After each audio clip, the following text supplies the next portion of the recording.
Welcome back to Firearms, Fuel, and Fabrication. Okay, on this episode, as I had promised in a previous video, we're going to go through the bolt modification, bolt carrier. 9mm, it's a bolt. Everything else, it would be a bolt carrier. We're going to go through the modification to make this guy work with the FosTech Echo trigger. Checking out the original carrier to come with it. I mic'd it, measured it out, and I'd actually found out from the tail of your carrier here to where you're going to go to is 1.5 inches exactly. 1.5 inches is, it's a nice measurement, it works out easy, so 1.5 inches. I was going to do this on the lathe or on my mill and mill it, but after seeing how little material needs to be taken off, I just decided to do it with a Dremel. It's quicker, easier, and I already did one. It works flawlessly, so I'll just walk you through that right now. First, you're going to start off, you're going to measure from the tail of the carrier up 1/2 inch and scribe it. But you probably can't see my scribe lines on here, but it's scribed. Okay. And then you're going to get your Fordham tool or your Dremel. So I'm going to try and keep this in the shop, but I'm not going to sit here and stare at the camera. You're going to want to do about a 45-degree angle.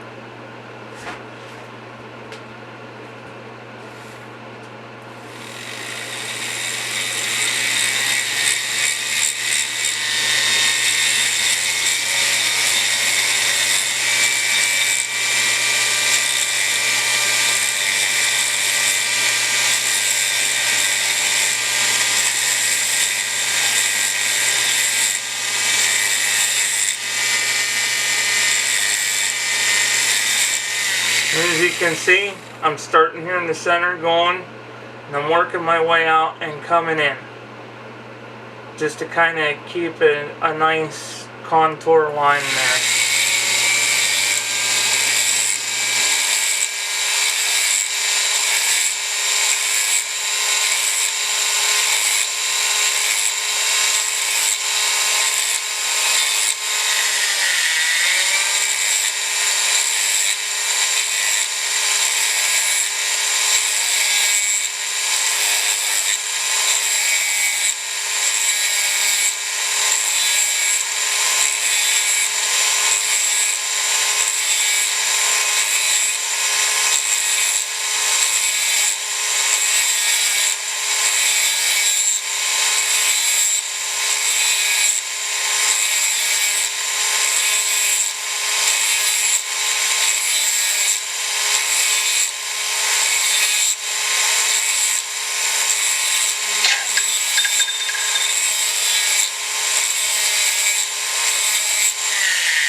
This doesn't take very long, so I'm going to keep you with me. I'm not going to fast forward it like I do most stuff, because this side, it's already almost done. And actually, I'm probably going to do this side, and I'll fast forward over on this side.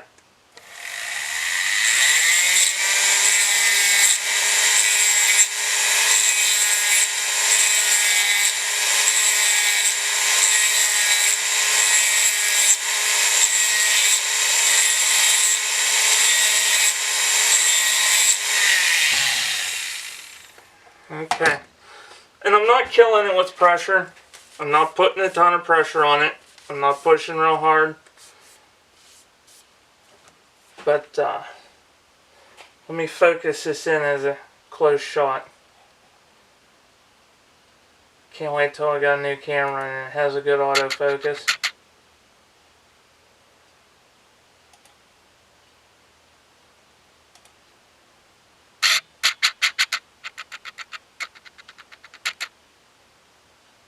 There we go.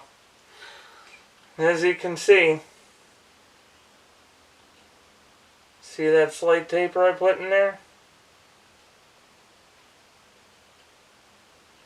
All I did was started here in the center and kept grinding I find it easiest to hold this at about a 45-degree angle and hold your tool fairly straight.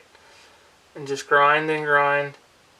Keep coming, keep working out, and keep bringing it in like that, just a little bit at a time, till you reach your scribe mark. You should only have a little bit of an angle. You're not taking off a ton of material. Just a little bit of material right there. I mean, I took off roughly 1/8 of an inch from here to here, but at a 45-degree angle. And that's all there is to it. So once that part's done, go through there.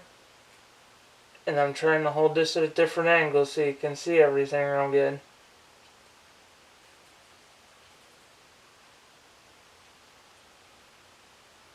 It's just an ever so slight angle right here. So what I'm going to do is I'm going to fast forward it. I'm going to focus it back into the table so you can see.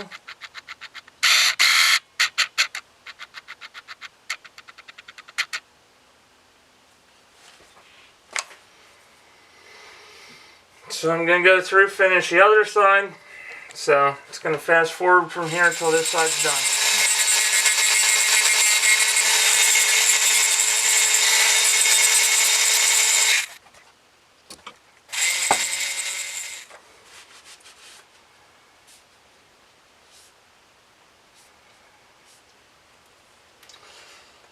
Alright, and that's pretty much it.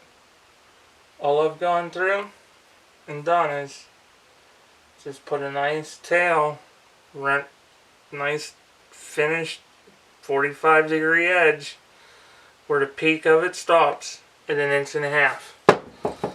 And what I like to do, which it could be overkill, but it's just me, is I got some Kratex polishing wheels. So I used a medium coarseness grinding bit on that.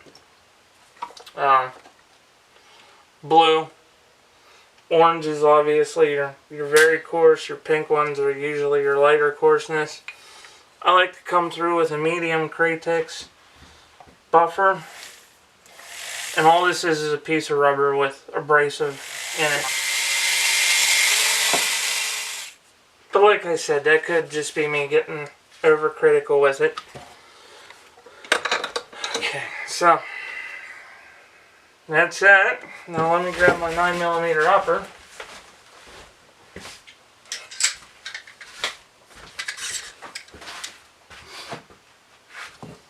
And I'm gonna broaden the shot out here.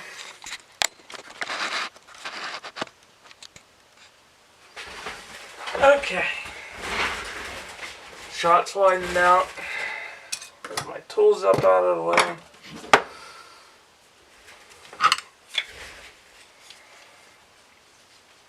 And I might as well put my 9mm buffer in, because when I do the test video, I plan on using the 9mm anyways.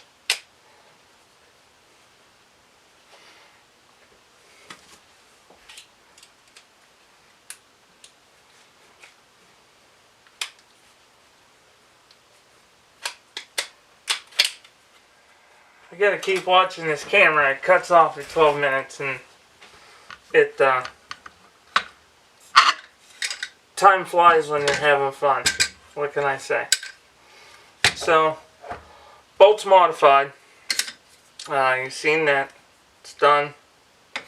Nice shiny spots. Drop it in.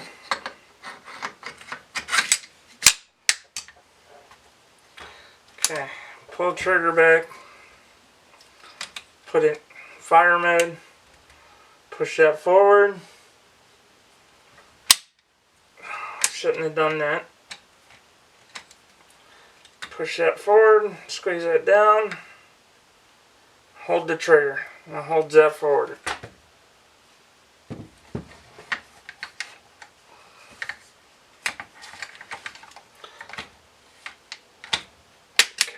lock it up, look at your trigger. First, we net the hammer set back. Check safety function, which I do that every time. Every time I make a modification, change anything, one of the first things I always do is check safety function, even though I didn't alter the trigger itself at all. But this is part of the system that runs the trigger, so semi-auto mode, fired.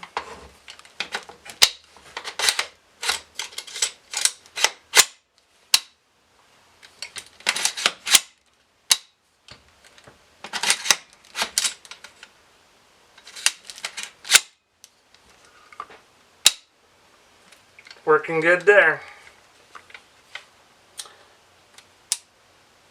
Echo mode. It's so cool having that third position. Cock it. Good. Good.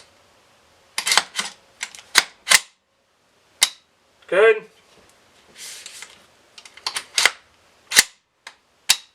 Good. Good. Good. So, everything's working good. I'm sure you're tired of hearing me say good. I would be.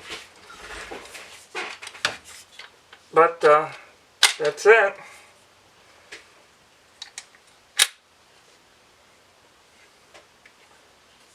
It's working. Looking great. And polished it off. So I'm going to tighten this shot up. I'll focus in.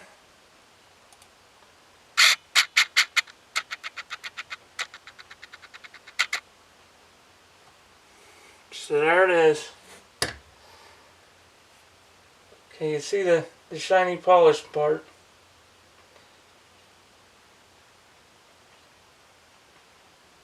But all I did was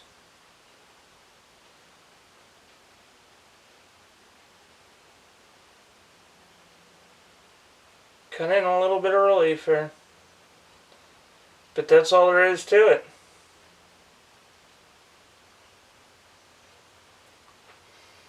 All you're doing is on that back side. I lost my pointer here.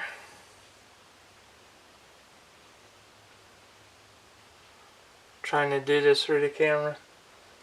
All I did was took a sharp 90-degree angle that was right here, tapered it into a 45, and the top of the taper right here, from here to here, 1.5 inches. You don't have to go down very far. And you see your groove here for the keeper for the buffer spring. You're only going about as deep as that groove with a 45-degree angle upward. It's basically the best thing I can say is measure your 1.5 inches. Where I stopped, it's pretty much straight across right here. Where the nipple for the buffer spring sticks up. It's about straight across right here. So from there up to the 1.5 inch mark. Now this is only going to work on M16 carriers or 9mm bolts like this. But you have to have 1.5 inches from back to front. If it's shorter than that, that carrier is not going to work for you. And from what I understand, carriers from them run $75 for an already modified carrier. So if you have a carrier like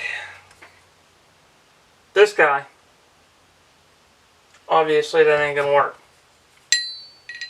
You're just gonna have to buy a carrier. But if you got an M16 carrier, it's super simple to do, guys. It's really not that hard. Alright. Welcome, thanks for watching Firearms, Fuel, and Fabrication.